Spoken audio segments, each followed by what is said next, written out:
Hello, everyone, and welcome back to the Born to Heal podcast. On today's episode, I am very excited to introduce Christie Miller, who is one of my clients. And we're going to talk about our journey together and working together towards her healing, and specifically talk about water fasting and what it's like to do a prolonged water fast and the results that she's gotten through the work that we've done together. So, Christie, it's so nice to have you. Welcome. Thank you. It is absolutely my pleasure to be here with you.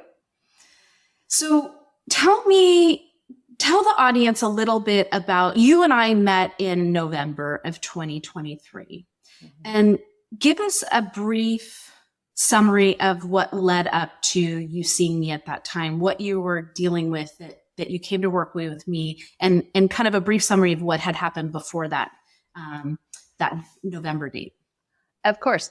I was diagnosed with HER2 positive breast cancer, a very aggressive form of breast cancer, as my doctor pointed out, in June of 2022. And I was told that I needed like 5 or 6 months of chemosurgery, then I think it was 3-4 months of radiation, and then a lumpectomy. And I was all signed up for chemotherapy. And then I kept having these dreams where I was just saying F no. And the first time I had that dream, I thought, okay, I'm just scared. And then I had it again. And then I had it the third time. And I realized that this was my intuition telling me chemo and radiation is not the path for me.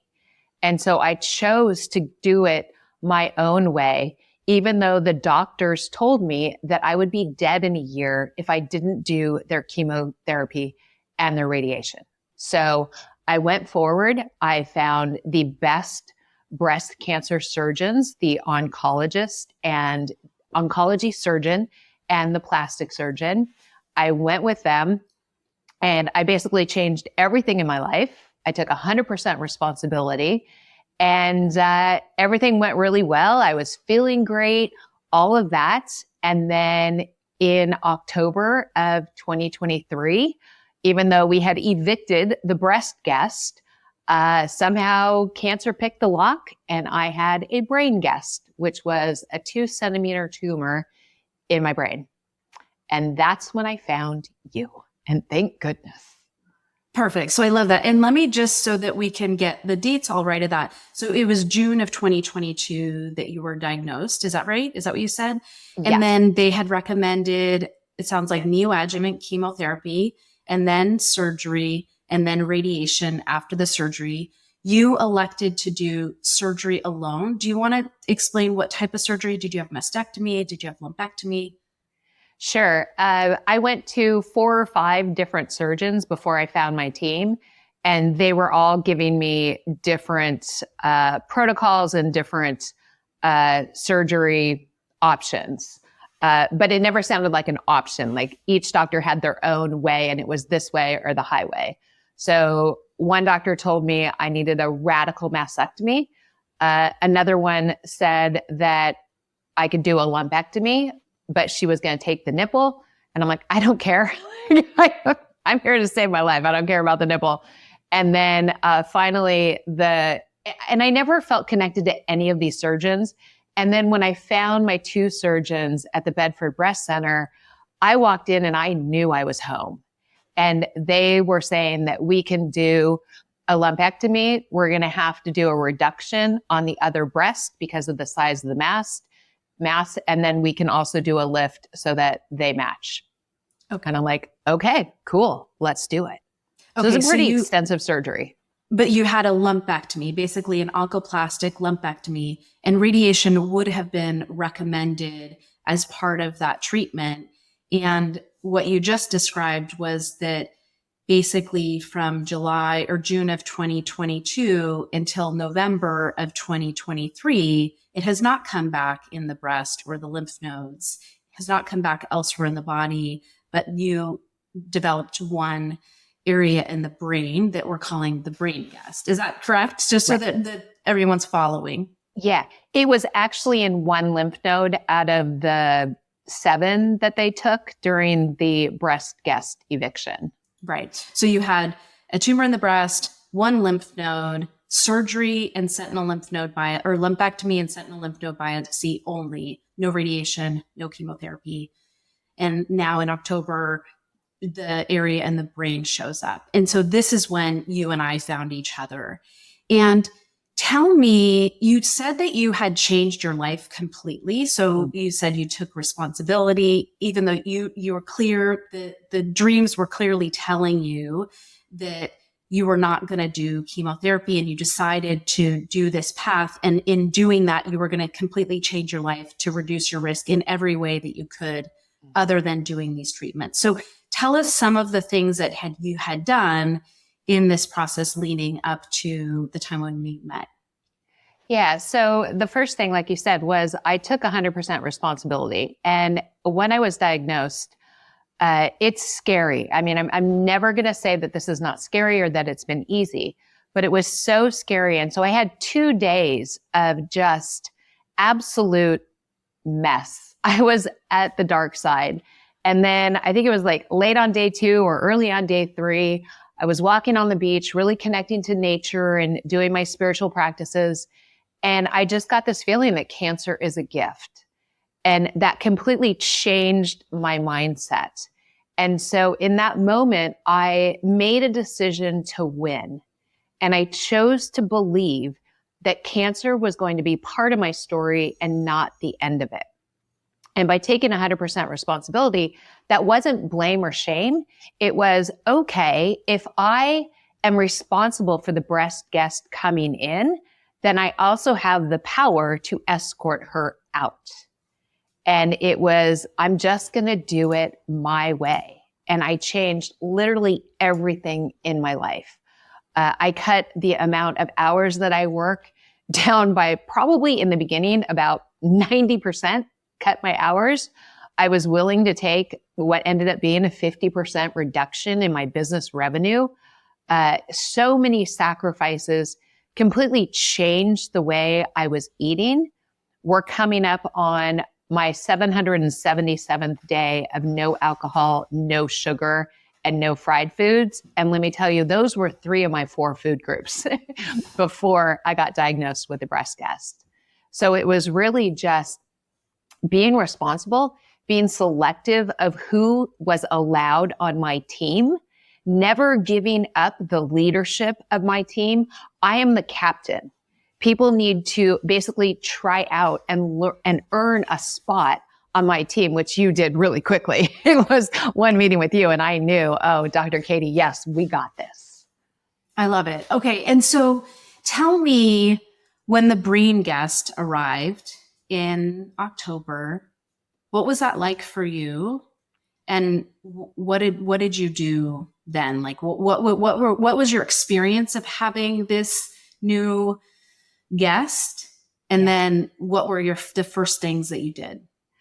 I want to say that this was 10, 20, 100 times scarier than the breast guest, because part of what it brought to fruition was, what I'm doing somehow hasn't been working. So that was the initial fear. Also, at the time, I was 58. Yeah, 58. Got to count backwards. I was 58 and coming close to my 59th birthday, just 4 months away. And my husband had lost his identical twin to cancer at age 59. And all I could think of was, oh, no. We are not playing this weird twin thing. It's not fair for Mark to lose his wife of 30 plus years also at age 59. And I remember we sat on the beach watching the sunset and just saying just horrible things. I won't repeat them on your podcast. It was expletives and we were crying and it was like, darn, like I thought we had this. And then we basically huddled and I was like, okay, game on. We won the first battle. We're going to win this battle. But this was so much scarier. And, I know that cancer is a systemic disease. However, I was kind of looking at it as, just cut my breast off. I don't really need that. But then when it's in my brain, I'm a coach. This is my livelihood. I'm a very smart individual. I kind of need my brain to function. And so it was so much scarier. And that's why I just sought out the person that I knew could really help me through this. And that was you. I love it. Okay. So, and I think that what you're bringing up is so important for people to recognize is that this was a big diagnosis to have it spread to your brain and really a game changer for you. Now it's stage 4. Now it's your brain. It's not just something that you can cut off and do without. There's real fears around what does this mean? And also the questions, and I think this is really important that when things come up, obstacles that make us question like what I'm doing, is what I'm doing working, is what I'm, should I be shifting course? And I guess that's a question that I have for you is, did you think like I need to do something different overall, or you are just looking like, okay, with this brain, guess I'm going to do something different? I'm kind of wondering what your mindset was. At first it was, like I said, maybe what we're doing isn't working, but again, it was a 2-day period of really being in this fear. And then I remember sending Mark a email with the scan that originally picked this up was from pre-nuvo. And so I had a couple of reports throughout the years, and I took that report and I just updated it. I was playing around in Canva and I updated it and post-dated it to June of 2024 with a new report that says my conditions had been resolved, whatever their language was. And so I instantly got into this mindset of, okay, we're just playing whack-a-mole again. This is going to be okay. We are going to win this battle also. And the comfort that I got was I hadn't done all of my protocols perfectly. I didn't walk every single day in nature for an hour unplugged. I did it most of the days. I wasn't journaling every single day. My sauna that I bought, I hadn't really been going into it. It was more of a storage container in my garage. And so I knew that there was so much more room for improvement and additional protocols that it was just time to step it up. And I really looked at this as, again, an even bigger gift for me.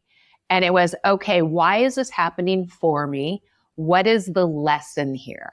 And I got to say, I'm so thankful for the breast guest because she prepared me to be ready to accept the brain guest in a way that I felt empowered, I felt in control, and I was very quickly able to get to the end zone where we had already won. Okay, so this is really important for people to hear because what you did there, and it's not going to surprise people that Christie is a mindset coach, but basically a lot of people get caught in that, oh no, what did I do? What did I do? And then beating themselves up, which actually is not going to help you with moving forward and getting the result that you want, right? It's going to keep you in that place. But what you were able to do was to shift that and say, okay, game on. I did this before. I'm going to do it again. And look, I've got opportunities. Here's places where I was doing things, but maybe I could bring my game up in all of these areas. And so that alone right there is really, really important for people to hear because this is part of what creates really remarkable outcomes. So I love all of this. And so tell me, I can fill in a little bit as well, but tell me what we did that was maybe challenged you the most and also was like kind of the biggest part of the work with me that you did. Okay. Initially, just having you and your knowledge being a former, let me see if I get this right, radiology oncologist. Is that the right title? Radiation oncologist. Okay. I was close. Yeah, you're close. having that be your experience and having left that to go to the healing side, it was so great because you spoke all the medical language, but then you could translate it to me to where it was simple to understand. So initially it was you kind of holding my hand and being by my side and walking me through it. And I remember one of the things that you suggested was creating an intention circle. So on the day of surgery, I was supposed to be in Scottsdale with a mastermind that I'm in, and all 30 plus members got in a circle that morning and said incredible things and sent power and prayers and healing energy to me. And that was your idea. And I was able to actually listen to this during my surgery. And I just kept having it on repeat because it was about a 4-minute video that they had filmed while they were doing the intention circle. And my head was bolted to a table, so I couldn't watch it, but I just had it, right on the bed. And I just kept repeating. And that was one of your ideas. And that was so powerful. I'm so glad to hear that. And for people who don't know, so intention circles, a lot of the research around this has been done with Lynn Taggart, and her book, I think it's The Power of 8, but basically talks about the power of intention, and that it's been shown through studies of that they can have peace. So when there's intention set, you can actually see that regions that they're intending peace for around the world actually have ceasefires or less deaths. And so she uses the information around creating intention circles to use in all different kinds of contexts, and healing is one of them.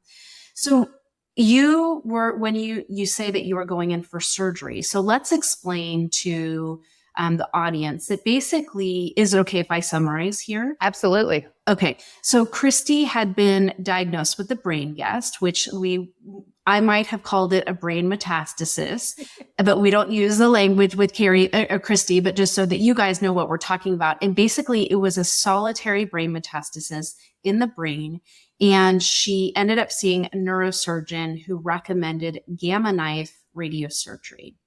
And so I remember that you weren't sure. You were like, you saw him, and then you tell us about your decision-making process with that, because you actually had declined some other conventional therapy. So tell us what came in when you were thinking about the gamma knife.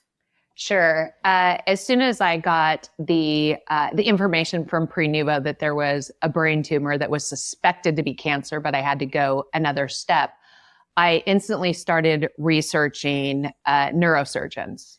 And I told Mark, I'm like, we're going to go fast, but we're not going to let conventional medicine rush us. And the reason why I wanted to go fast was because the brain guest was so much scarier to me than the breast guest. Back with the breast guest, I was diagnosed in June, didn't have surgery till the end of August. But with this, I'm like, let's get her out of my brain. So I told Mark, it may be 3, 4, 5 surgeons. I don't care if we have to travel around the world. I am going to find the surgeon that I feel so comfortable with, just like the breast guest surgeons. And so the first doctor that I saw, Dr. Tuma at Hoag Hospital, I was in his office and he was looking at my scans from Prenuvo. And he was just about ready to go into, okay, this is what's going on. Like he was all ready. And I said, no, hang on. I need to tell you about myself before you even look at the scans. And I was born premature, addicted to illegal drugs, and not expected to live. I believe I was placed on this planet to show people how to overcome obstacles, regardless of the odds. And so I went through more of my story through life, talking about how my husband had cancer at the same time his identical twin brother was dying of cancer, and that for me, dying is not an option, and that I am only allowing certain doctors on my team who are in it to win it. And his response was so quick and so immediate that I remember looking at Mark and winking at him. I knew we found our doctor with the first attempt. And he's like, okay, we need a scan. We need it today. I'm like, okay, well, let's do it. And then it moved really quickly. I think it was within 7, 10, 14 days of meeting him and then getting into surgery. Okay. And so the plan was to do the gamma knife stereotactic radiosurgery. And so you needed to have a scan to plan that and basically do the whole procedure. And tell us what you did. You talked a little bit about the intention circle, but I want to talk about the work that the work that I do in my practice. And this is work that you would have done anyway, knowing you, but basically tell the audience what you did for visualization and preparing yourself for that procedure. Sure. This is where people are going to think, wow, Christie Miller, she was dropped on her head. But this is just the way I roll. Shortly after the breast guest appeared, we were in an airport and I saw an FAO Schwartz toy store and they had a full-size unicorn. I actually bought it. I have a full-size unicorn in my family room that every morning I hug her. I named her Wonder. And I ask her and the universe and God and spirit, show me the wonderful things of today. So I'm very much into the mental and tapping into Gus, God, universe, spirit for guidance. And so one of my first steps was, okay, we need to get into the visualization. I need to see myself at the finish line of this race or this battle. I don't really like to call it a battle, but that's common terms in the cancer circles. So I wanted to look and see myself at the finish line. And one of the things that I did for visualization was I named my immune system Homeland Security, and the head of Homeland Security was Captain Callie. And every day I would call upon her and tell her to release the troops. I giggle when I say this because it's so funny. Release the troops. And what I see happening is white light going throughout my body first, and then a gazillion bright pink Pac-Men. Maybe they're Pac women, maybe they're Pac whatever, non-sexual. And they start in the head and they literally go through every single part of my body, eliminating any threats, any unhealthy cells. And we're talking every part of my body. This visualization can take anywhere from 5 minutes to 20 minutes. And I do it, I haven't been perfect. I haven't done it every single day, but I probably 95% of the days I've done it. And at the end, the Pac-Men report in, Captain Callie, and say, ma'am, no threats to report. And she says, great, we'll see you again tomorrow. And I do this, and it just helps me get from the place of believing to knowing. And I know you and I talked about this one day about how I got there. And, in order to believe, some people need a lot of proof. Other people can just go, yes, I believe that it's possible for me to heal from this and live decades and decades and decades. So I went to the belief. And then in order to switch from belief to 100% certainty and knowing, it was these visualizations, doing these practically every day. I took a picture of Mark and I and put it into a horrible app that would age us. So we looked like we were 90. The skin was horrible. If that's going to be us, we're going to need some serious plastic surgery. And we looked like smokers. But I was like, it's okay. I see us. I see us at 90. I visualize us celebrating many, many more anniversaries. And for me, dying just wasn't an option. I didn't see that in the cards. I love this. And I think that it's important to give a little bit of your history of manifesting incredible things using visualization and like these photos and stuff. So we're going to take a little sideline here for Christie to tell a story about winning cars using the techniques that she just described. So tell us, please tell us. So I manifested my dream car back when I was in high school without even knowing what manifesting was. The convertible Rabbit was coming out by Volkswagen. Later it was called a Cabriolet, but it was a convertible Rabbit. And I wanted it so bad. And my family we didn't have the money to buy that for me. So I went to the dealership, I asked for a brochure and I cut it out. It was a yellow convertible Rabbit and I put it on my bulletin board. And I didn't know about visualization or manifestation at the time, but I just kept looking at it every day. And it was on a bulletin board that was in between my closet door and my bedroom door. And many times I would just walk by and touch it. And sure enough, after I turned 18, a bank gave me a loan without a cosigner. Like, that doesn't happen. I mean, this is $15,000, $20,000. I don't remember exactly how much the car was. And I was working for minimum wage at a department store. And they gave me a loan. So that right there is manifestation. It never logically should have happened. My dad, who was a CPA, when he caught me in this car, I was hiding it for a couple days. He's like, how on earth? There's no way a bank gave you a loan without a cosigner. So that was one. Then about 5 years ago, I was in a business contest where there were 700 eligible entrepreneurs to win a black Porsche Cayenne. I wasn't even going to join the contest. It wasn't a raffle. There were different performances that you had to do and an essay and a video and increasing your revenue. And I wasn't going to join. And then at the last minute, I submitted the paperwork to be in this contest. And when I submitted that paperwork, I went from, there's no way I can win. The coach doesn't know me. It's going to be her favorites, blah, blah, blah. All this horrible things in our mind that goes to the negative side. And I switched. And I got to the point where I was like, I really feel sorry for everyone else in this contest because I am the Porsche winner. And I went and I bought this Porsche from the Porsche dealership. I test drove. She's showing just because this is audio, yeah. She's showing, tell us. I'm showing a Matchbox, a little bit bigger than a Matchbox, a black Porsche that I carried around with me every place I went for 4 months. I wrote 100 times a day, I am the Porsche winner.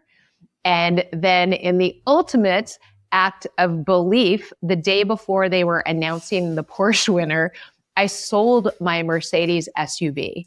And my husband came home. He's like, "Where's your car?"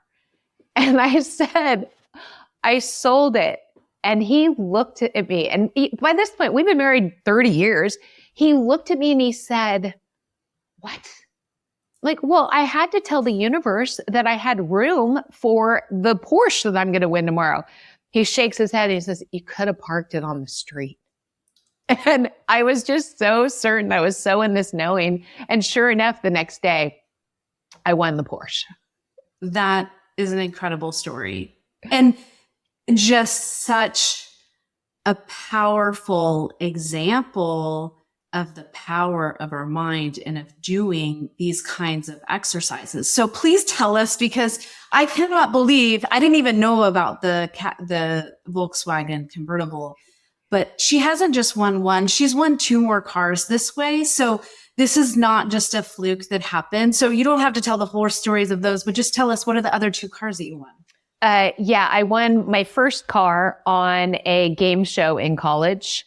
And that wasn't, I mean, I guess it was manifestation because I told everyone I was going on a game show and I was going to break the bank. And that was actually the game show's name, Break the Bank. And there was always a car in it if you broke the bank. So that was a Mazda 323. And then after the Porsche, I think it was 3 years after the Porsche, I was in an affiliate sales contest. And I wasn't even going for first place. You know, this is a tool that I use in my business that I love. I only recommend tools and things that I am using. And I was just out there promoting it because I really like it. I'm proud of it. I knew my clients needed it in their business too. And wasn't going for first place. And then the night before, I was in second place. And I was like, wait a minute. I am the Tesla winner. And sure enough, I got out a piece of paper and I just started writing, I am the Tesla winner.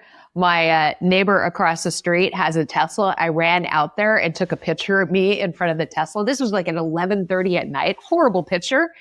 Took it, printed it out, put it under my pillow that night. And with law of attraction, it's not just thinking about it. You have to take action. And I was already taking massive action as an affiliate. But sure enough, I ended up winning. And I think it was by one sale. And I was like, yeah, here we go again. Yeah, you'll take it, right? It was only one, the difference between winning the car and not. So yeah, that is incredible. Okay, so with the procedure, you were already doing all of this visualization and prepping, but on the day of the surgery, you had the intention circle. So we held that. And just so people know too, with this is something that with my clients, I do it, and I will also join with the group intention. But basically we hold the intention of the person who is, in this case, Christie. So imagining Christie as like healthy and vibrant and happy and celebrating that she's well and that there is no cancer, and just that joy of what we would feel in seeing her in that way. And that's what we would jointly intend for about 10 minutes. And she had, as she described, her colleagues basically from her mastermind do the intention circle and videotape it and then give it to her, which I love this. This is like an add-on to what I had already recommended, because now she's taking the power of that group intention and then she's bringing it into her visualization and her manifestation practice, basically, without even saying that. This is what basically she's done here. And tell us, I also remember you telling me that you activated Captain Callie during the procedure, and she was the one who brought in the Pac-Man and ate the tumor as you were getting the gamma knife radiosurgery. And this is something I'm going to let you explain in a minute, but I want people to understand is that whenever you're having any kind of procedure, this is what I would recommend, is doing something like this. And she already had Homeland Security and Captain Callie all prepped and ready, so it was perfect. But if you don't have something like that, you can use, for example, and make it fit with your own, just what resonates with you. The whole thing about these things is you just want to pick things that don't feel so far off for you that you can't identify with it. It has to feel kind of natural. So that's why it's going to be different for anyone or for everyone. It could be like a white light coming in and just, dissipating the tumor. It could be little explosions, like you imagine little light coming in and blasting it, or rain coming down and melting it. I mean, there's so many different visualizations that you can use, but choosing something ahead of time that then you can use during the procedure as a visualization of the result that you want. So Christie, if you want to tell us about how that worked with Homeland Security during your radiosurgery. Yeah. So Homeland Security was there before and after the surgery.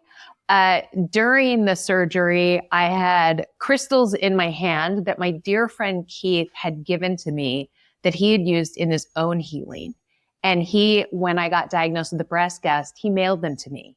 And he said, these are yours, keep them until you are fully healed. And so I had those in my hand. I had socks on that on the bottom of the socks, it said, I'm in manifesting mode, and then something like miracles in action. And I was having the nurses take pictures of me the whole time throughout the day. I was making it fun. And then I remember when they were bolting me to the table, because I had this big metal cage on, when they were bolting me, the thought that popped into my head was the Wicked Witch of the West, when her feet were under the house and she was like disintegrating. And I remember I started laughing. I'm like, no, you gotta stay still. You gotta stay still. You gotta stay still. And it was just collectively knowing how many people were rooting for me, how many people were sending healing energy.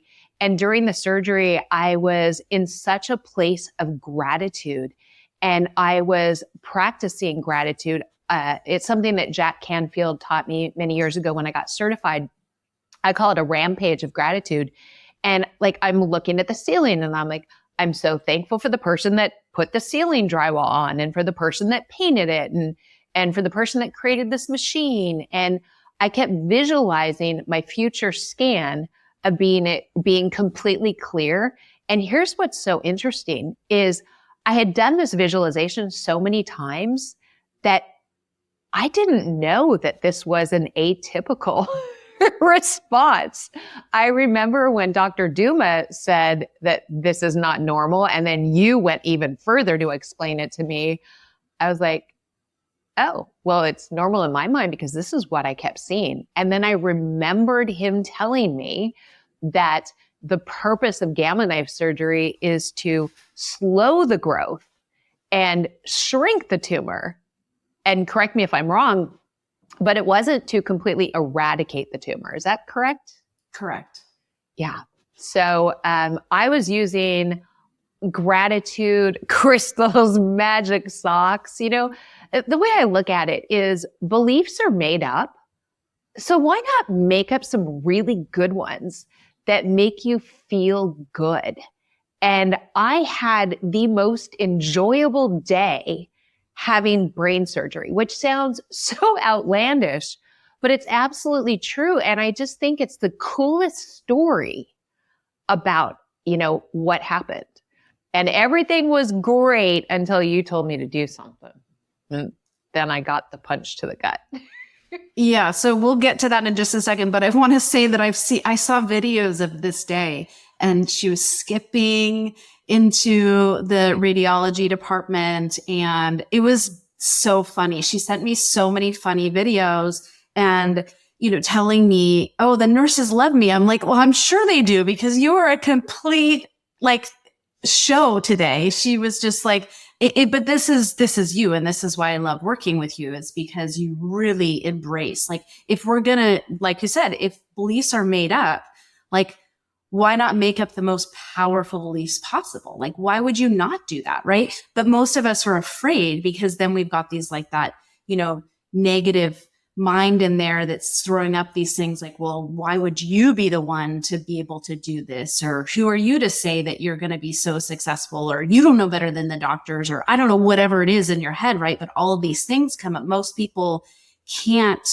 go to that belief and, you know, that future state and the conviction associated with it. And so your joy on that day showed me, I was like, she believes, like she knows that this is already happening, and she's like already celebrating, like on her way into the treatments, which is just so powerful. So we'll skip quickly to basically you had the procedure, and then I'll tell the audience that typically with a gamma knife procedure, you do the treatment and then 3 months later, they'll do an MRI.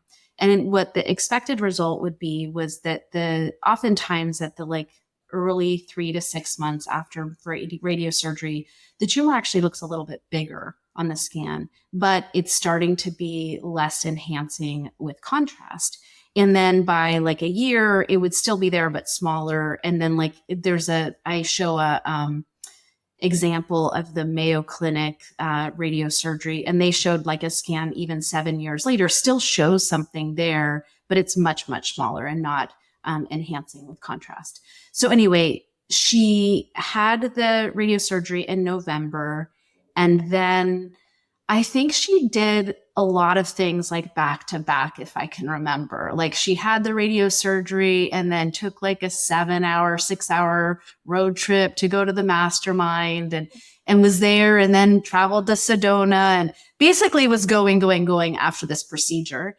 And then what happened, Christie? Yeah. And I was going with permission from my doctor. Yeah. No, yes, absolutely. She's not doing anything that's not recommended. I'm just saying that she was pushing herself a little bit given what she had just gone through, but absolutely you had permission from your doctors. Yeah. I just want to say I did it with permission. I talked to Dr. Duma. Originally, I was like, hey, can we do this surgery after the mastermind? He's like, no, this is stat. So I chose, with his permission, the day after surgery for my husband to drive me to Arizona to catch the last 3 hours of the mastermind. And it wasn't to learn, like I wasn't in a position to learn. It was to be in all the love and the power and the energy. Plus, we had already booked a week-long Airbnb in Sedona with another couple, Anna and Keith, who had sent me the crystals. And I still wanted to go because Sedona is such a magical healing place. And Dr. Duma said, yes, absolutely. You said it was totally okay. Yep. And so I went and I had a lot of rest time. I didn't go on a lot of the excursions that we had planned where I'm like, no, I think I just need to lay here in the backyard of the Airbnb and just chill, and a lot of journaling, a lot of being in silence, and a whole lot of eating because I was on steroids. And I told my husband, if you see a hole in the wall, it's because I ate the drywall. Like I had an insatiable appetite, which was, I want to say uncontrollable, but with mindset, I could have controlled it, but I just let it keep going. And then I got back. I had my own virtual retreat. I went to a 3-day event here in town, and bam, 2 days. So basically my year is done. It's early December. I'm not going to be working the rest of the year. I'm getting ready to go to Cabo San Lucas on vacation, and I get hit with COVID. And I remember being on Zoom with you and you kind of saying, yeah, well, you've been putting yourself out there. You've been doing too much. And I remember you saying, all right, you have COVID. I really think you should do a 30-day water fast. And my recollection of that was feeling so defeated, like it was a punch to the gut. And it would be interesting to see how long in that Zoom conversation it took me to be like, okay, game on, let's do it. But you had already started fasting the day before and you were there to guide me. But when I heard 30 days, here I am feeling so bad the first time with COVID and it nailed me. I'm like, and now you want me to not eat for 30 days? Like, are you kidding? And I had done a 6-day water fast and I was used to doing 36-hour water fast regularly, but 30 days, no food? I mean, hello? Yeah. Well, I remember this. So what had happened was before I saw you, a few days before I saw you, my mentor had said that, a prolonged water fast, like 30 days, would be an excellent way to eradicate cancer. But not everyone can do that. And so when he said, I was, wow, like 30 days, like I didn't realize that. And I was like, nothing, like no minerals, no electrolytes, just water. And he said, yeah, it's just water.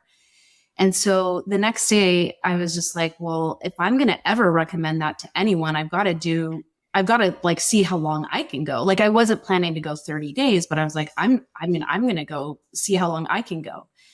And so I started that next day, which was the day before I saw you. And I wasn't thinking about putting anyone on a water fast at that time because I was literally just doing it to see how long I could go and what the experience would be like. And then I was going to do a little bit more research as well. So, but anyway, the next day I saw you, and while I was seeing you, it was like, she needs to do a water fast. And I don't, my practice now is quite intuitive where I'll make a decision about what's right in the moment. And it's totally different from the algorithms of what we do in Western medicine, where basically a person walks in and you just look them up and tell them they're doing these things. And so, and also because what I'm doing for you is complementary to your radiosurgery, right? So you just had the radiosurgery that I was looking at. Okay, what can I do that would complement that?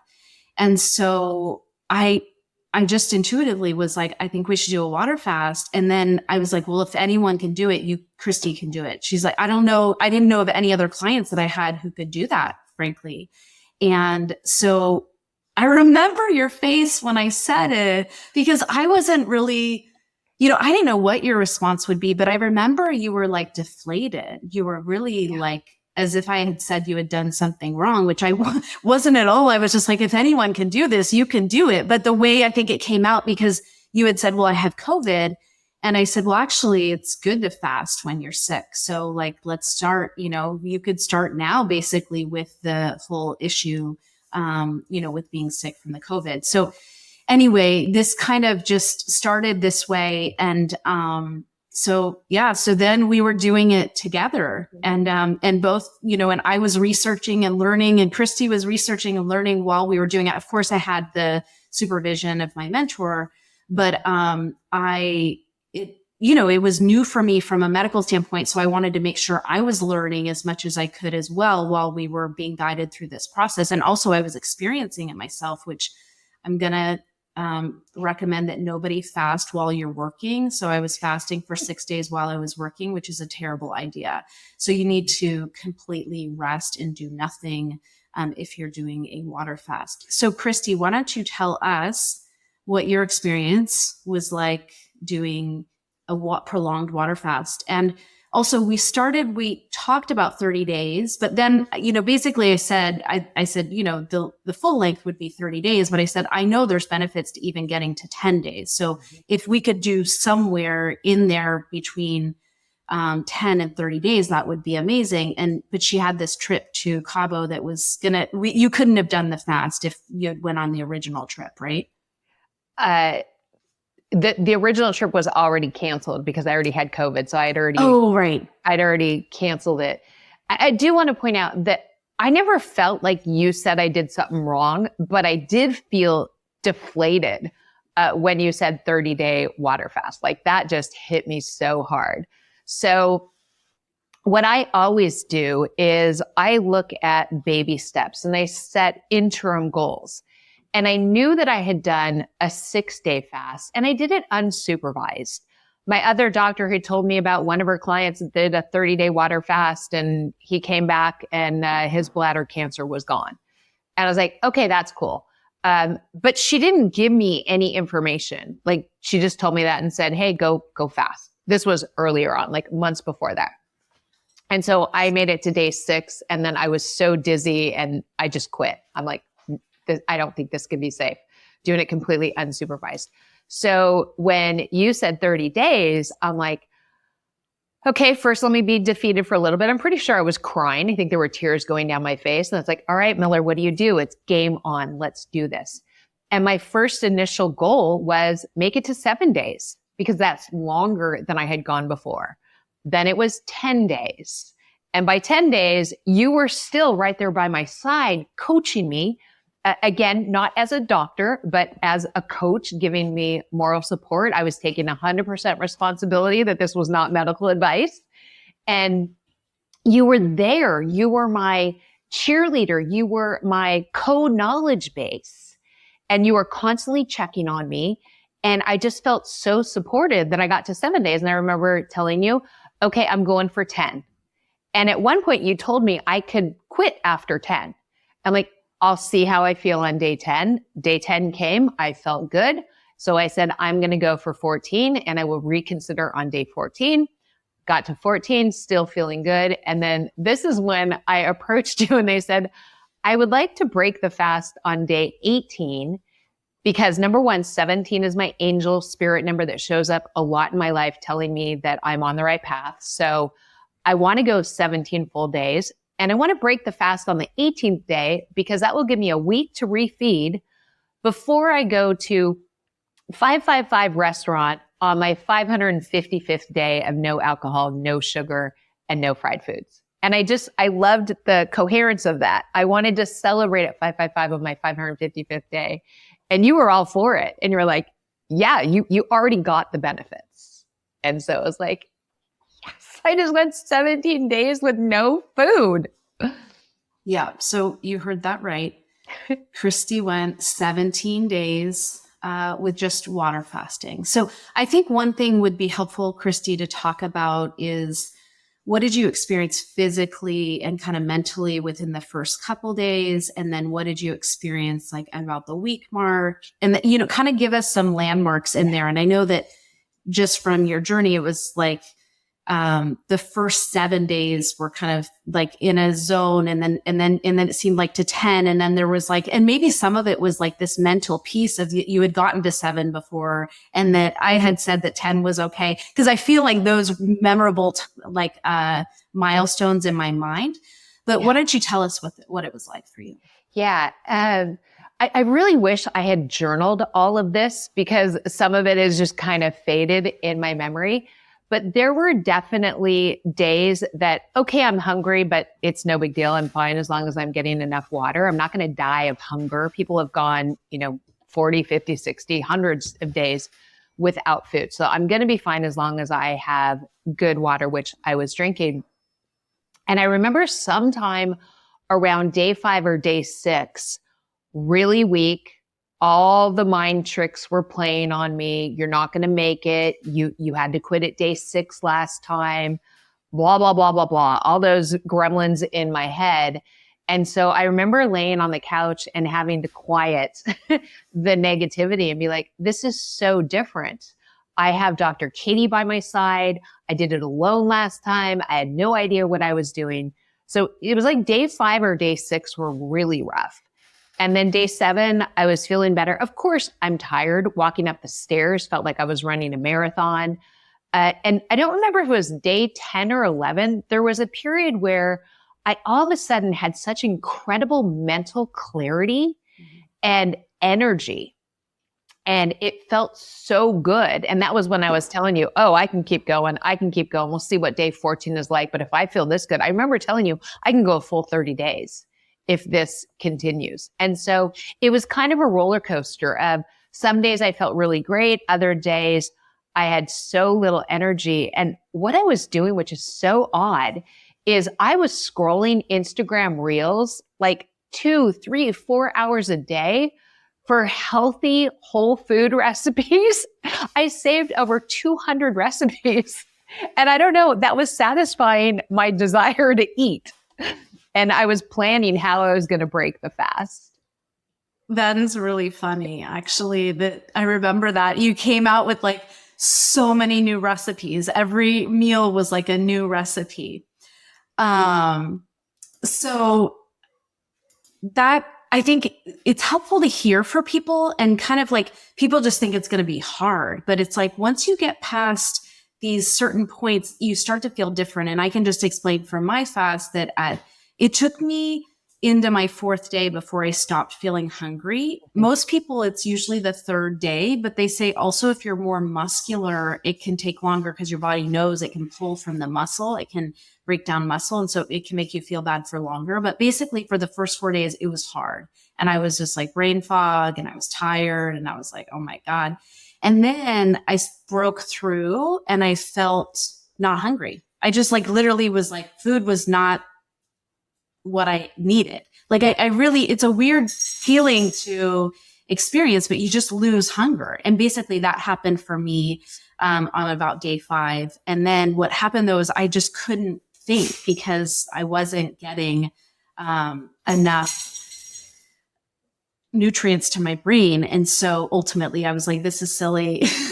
I don't need to go further than this. This is just for me to see what it was like. And I do, but actually now I definitely want to do a prolonged fast. And my biggest thing is just finding time outside of work and also caring for my children to be able to do that. But I absolutely want to do a 21-day fast. So anyway, and actually that's something I'm thinking about maybe to do as a group offer, that we do a fast together and I get someone, maybe we get like Lauren Lockman to help us as our guide, but we do it as like a group fast. I think that would be great. Because what people don't know is you can go to retreat centers to do fasting. Like Lauren Lockman was on the podcast in late February, early March, talking about the Tanglewood wellness center that basically is the largest water fasting center in the world. He's fasted over 10,000 people, but basically he can do remote supervision as well. And so obviously if I was fasting too, I wouldn't want to be supervising people. So we could get someone like that to help. But that would be so fun, right? Because I know you, after doing this, you actually would like to do another one. Yeah, I really would. And what was really interesting about this fast is being done with it and looking back. And like you said, it can be really hard. I had an advantage that you didn't have. And that was my schedule was clear because I was supposed to be in Cabo. So the day that you told me to do the fast, I don't remember if I started that night or if I started the next day, but I was 3 or 4 days away from when I was supposed to be going to Cabo. So my first 10 days, I had nothing on my schedule. And so it was a lot of couch time. I wasn't even walking Winnie, my Labrador. I was just hanging out and reading. And it's, I know so much more now about fasting than I did then. Apparently, you're not supposed to read. You're not supposed to watch TV. You're certainly not supposed to be scrolling Instagram and looking at food. Not even supposed to be taking showers because that takes so much energy. So I didn't do it perfectly, but I still did it my way. And again, so much of it for me was I had the luxury of having a clear schedule, but also mindset. Because if you don't have the mindset, you're never going to get through the hard parts. And when I had the brain fog, it didn't matter because I didn't have anything I was supposed to be doing anyway. Yeah. Well, and Christie handled this, like you heard her, that she was so deflated when I recommended this, and then just like jumped into a 17-day water fast, which is just amazing and just a testament to who you are as a person, right? But so the one thing that, even though you didn't journal, I was committed. Like I said to Christie, if you want to do this, I will be available to you 24/7. We will be like basically connected at the hip through our phone. And even though I knew Christmas was coming up and holidays and whatever, it was like I was in this with Christie. And so I remember even like over Christmas Eve and Christmas Day, but Christie every morning would give me, I should pull up one of these little messages. But basically it would be like a champion sign or some emoji that's like the symbol of winning. And like today, I'm down this many pounds and I'm at day, whatever, with a like celebration. And every morning it was like she was celebrating what she had accomplished already. And I was witness to that. Right. And then also, the reflections and what she was feeling. And she's like, I smell terrible, and so there were all these things that she was experiencing that she, it was new, right? And then also like that you really don't have the energy to shower. Mm-hmm. And now like through, speaking with Lauren Lockman and learning more about fasting myself, it's like, I thought it was just enough that she was resting. I didn't know that actually like watching things would be fatiguing as well. And so I've since learned that from Lauren Lockman. But basically we learned some of these things together. And I'm okay to say I didn't know everything. I had supervision, but then there were certain things, that I just didn't know because I didn't know. And so we were learning as we went, and we were kind of joined through our phones for that 17-day period. But this experience, I think, was more than physical. So I remember after you finished that and after you went and celebrated, it was like there was a shift. And I just want you to talk to that. Yeah, I think anytime we push ourselves out of our comfort zone, if we take the time to celebrate it and reflect, and actually look back at what we've done, we really realize the power that we have and the power of belief, the power of knowing. And I really got to the point where I feel unstoppable. I feel indestructible. Now, that doesn't mean I'm going to go jump off a skyscraper and tell myself I can fly. I tried that when I was like 3 years old off the back of the couch, and it did not work well. I could not fly. But I just feel like if there is something that I put my mind to, nothing is going to stop me. And I don't know if I've told you this, but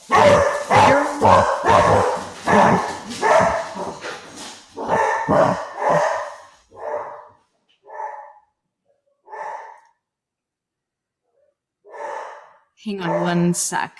I can't pause it. Hold on. My editor will just edit all this out. Yeah.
So some guy was at my front door and he wouldn't leave because he wanted to stand on my deck to take pictures of the house next door. Oh. So it's like, yes, do whatever you need to do.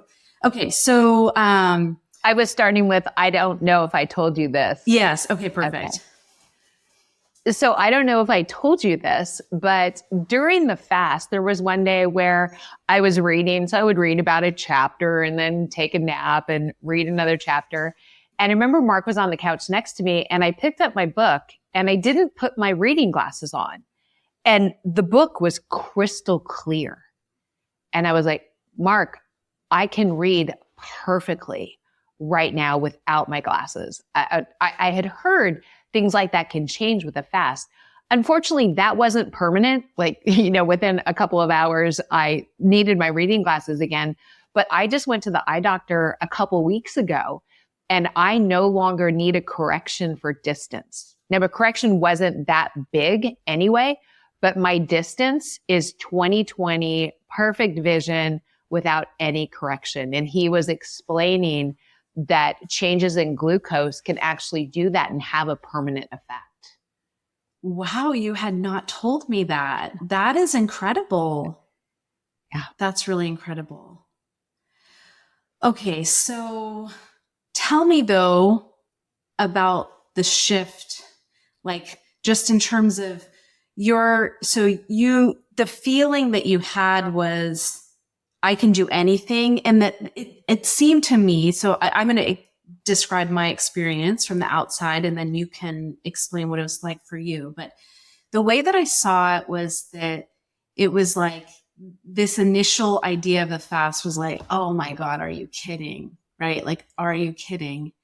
To like, okay, I got it. I'm in there. I'm in it. And then you were just in it and you were doing it. You were just like so focused and so,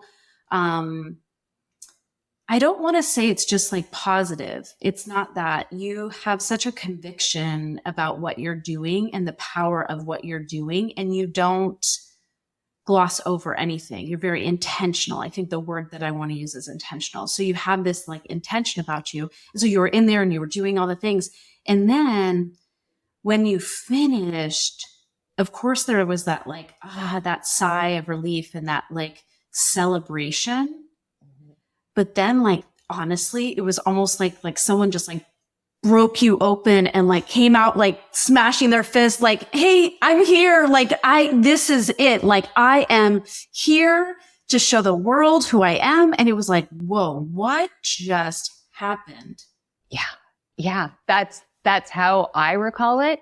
And I think the difference is, and I talk about this a lot with my clients, is are you interested or are you committed? So I was committed to this water fast. There were no excuses. If you're just interested, when it gets hard, you're gonna quit, whatever it is, trying to change your diet, trying to start journaling, whatever it is. If you're interested, it's not gonna happen. I was committed to this with also the awareness that you and I talked about. If my body in no uncertain terms says stop, we are stopping immediately. And so it was just that sense of, oh, wow, I have arrived. I am here. And I am supposed to be playing such a bigger game in life. And what doors are now going to open for me? It's as if the heavens and the angels were singing, saying, okay, let me introduce you to Christie Miller 2.0, 4.0, 5.0. I don't know which version of me this is, but it's such an empowered person because once again, I have proven that I can go from something really scary and feeling deflated to switching very quickly. Okay, game on. And my approach is always default to victory. All right, let me see myself at the finish line. Now, how do we get there? Who needs to be on my team to support me? And you were the star player on my team. I was the captain and I'm in charge, but you were the one that was like, go, Christy, go. How are you doing? Let's look at this. Let's look at that. And I honestly don't think I would have made it 17 days without you. Oh, that's really sweet to hear. You know, in this kind of experience for me as, you know, being guiding you through this is that I knew I had to like hold the vision as much as you held it. And I had to see it already happened. And so I knew that when I spoke to you, it needed to put wind under your sails. Like I couldn't say anything unless like there was something that we needed to address medically and we were going to stop, that'd be fine. But as long as everything was going okay, I had a role to play, like not only to be there to guide you, but then to also be your biggest cheerleader. And that's what I like. I felt like your cheerleader and your guide, but what a privilege to experience that together. And like, I think that when I do a water fast, Christy and I are going to do it together. So, you know, it was a really, it was a powerful experience for me as your doctor. You know, I really feel privileged to have had that experience with you. Yeah, it was so special to me too. I mean, the whole thing. And I think it was somewhere around day 9 that you got concerned. So you checked in with your mentor because you're like, you woke up in the middle of the night or something, if I recall correctly. And so you were bringing in reinforcements and I'm over here going, no, I feel good. I got it. I'll let you know.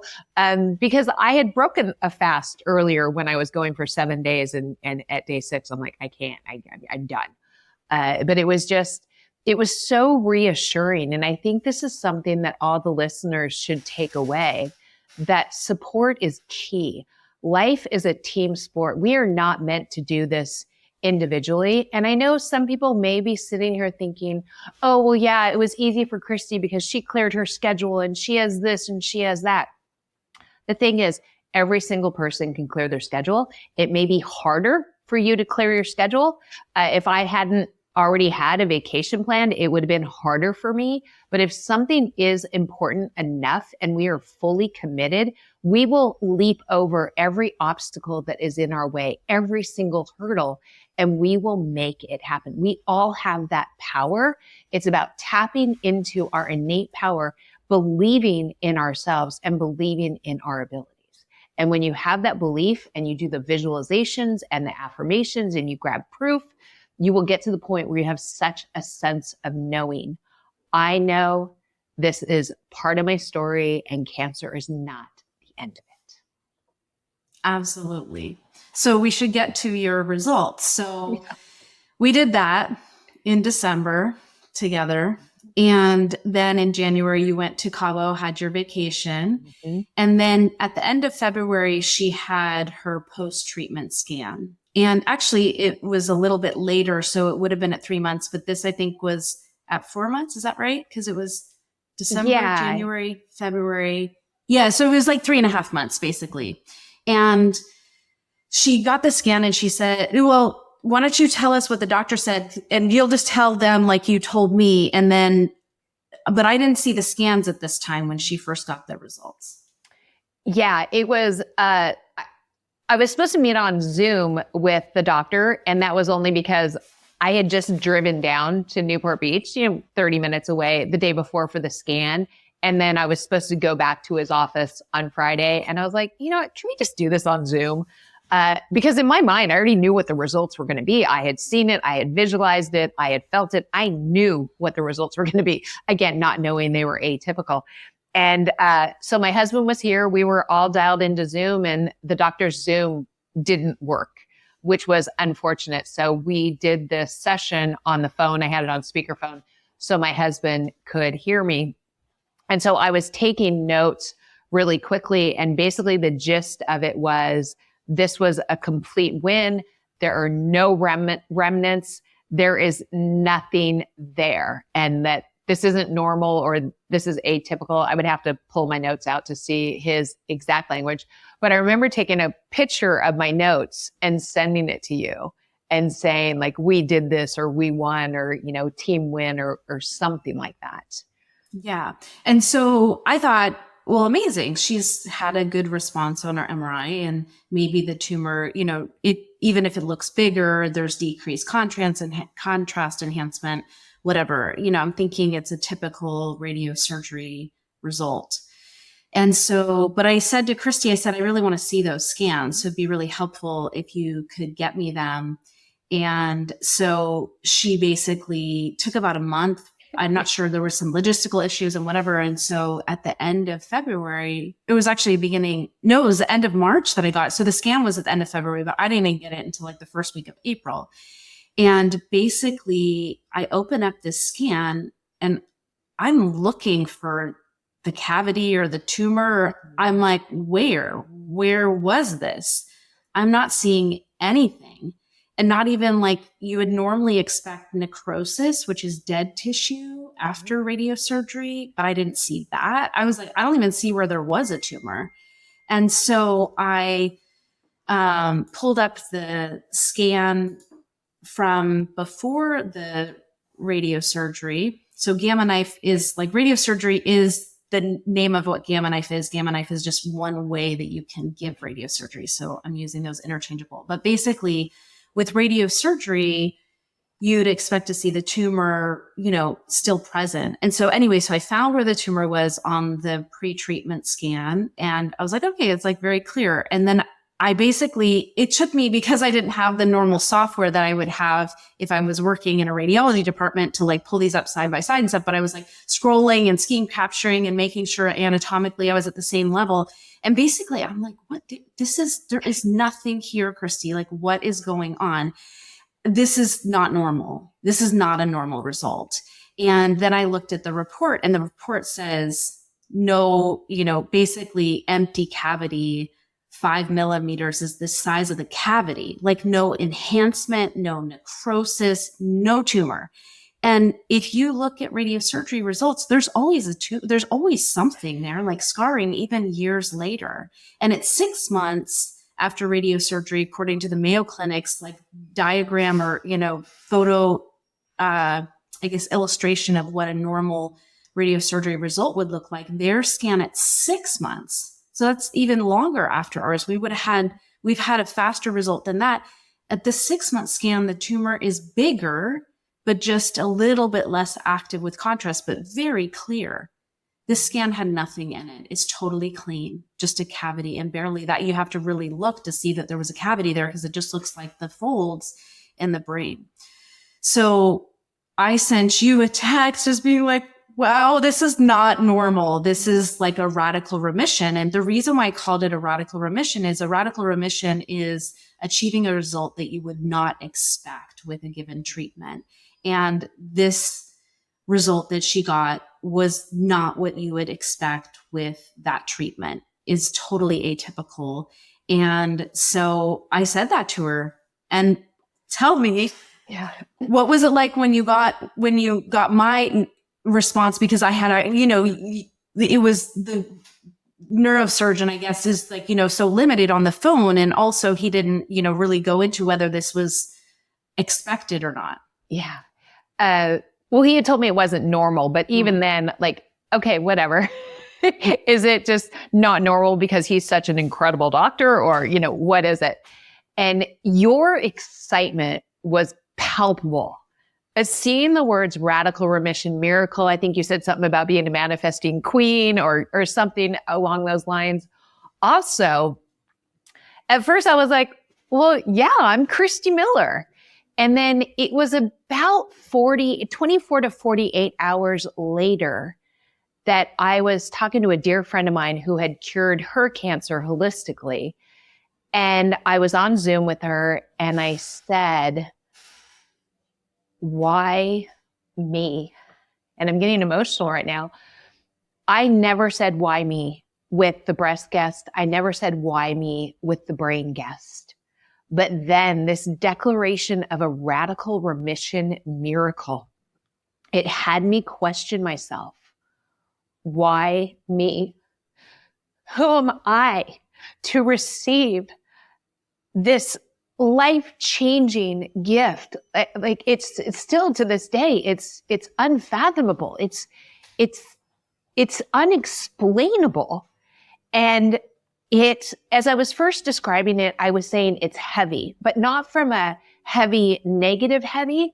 I think what it comes with is such responsibility that I know that I'm not playing a big enough game in life. Sure, I'm a business coach and I talk about mindset and I'm a certified mindset coach, but I've been doing all these other things.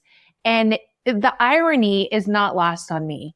Brain cancer, mindset coach. And I am supposed to be leading with mindset coaching, whether it's mindset if you want a different job, mindset if you want to build your business, mindset if you want to be happier, mindset if you want a deeper relationship. I need to be leading. I need to be forward facing of mindset. And to that was where it comes with such a big responsibility.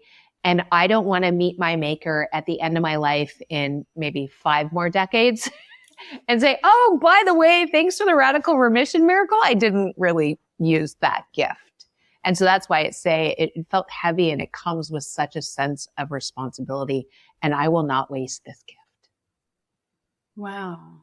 That's so beautiful, because I think that this is why you manifest it, because you can have an appreciation and use it as an opening for like participating in the cycle of reciprocity. So it's like you really, because you appreciate what's been given to you through this opportunity, you're going to use it then to expand yourself and serve in a bigger way. I love that. I think that that's so beautiful. And that is the way the universe works. When we appreciate, we're given more. And when we put out, we're given more. It's that like being in relationship with everything. And so Christie's demonstrating her relationship with this radical remission now is creating something new and even bigger, which is so beautiful. Yeah, and we are moving quickly. We released a mindset persona quiz yesterday. I have a mindset workshop coming up in a couple of weeks. I'm releasing a new course in about 3 months that is 100% mindset. And I'm not taking this lightly. I'm like, okay, I get it. And it's like, I don't want another boulder dropped on my head. That sometimes you get the pebble and you recognize it, then it's a bigger rock. And then if you're not listening, God, universe, spirit will drop a boulder on you. I had 2 boulders. I had the breast gas, and apparently I learned a lot of the lessons, but I did not learn them all. So I had to have the boulder dropped on my head. And I get it. Okay, I'm done. No more boulders. We're good. I'm moving down the path that this was all given to me to guide me to and lead me to. And I have to just push through the fears of, who am I to do this? Well, I'm Christie Miller, and I was put on this planet to teach people how to win, whatever that means to them. I love it. Well, and now everyone understands why I am deeply grateful for the opportunity to be on Team Christie Miller, the dream team. So thank you so much, Christie, for being here. If people want to find you, how can they find you? Sure. Right now I'm on Instagram at Coach Christie Miller. There is no mindset website. That'll come later. And then if anyone wants to take our mindset quiz, they can go to christiemiller.com/mindset.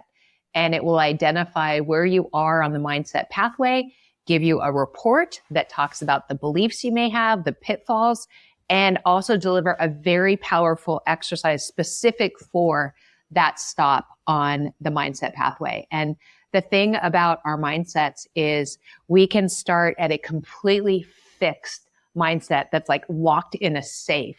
And through powerful exercises, we can get to the point where I am now, where I believe that I have unlimited possibilities and the world is just my playground and I can make anything out of it that I want.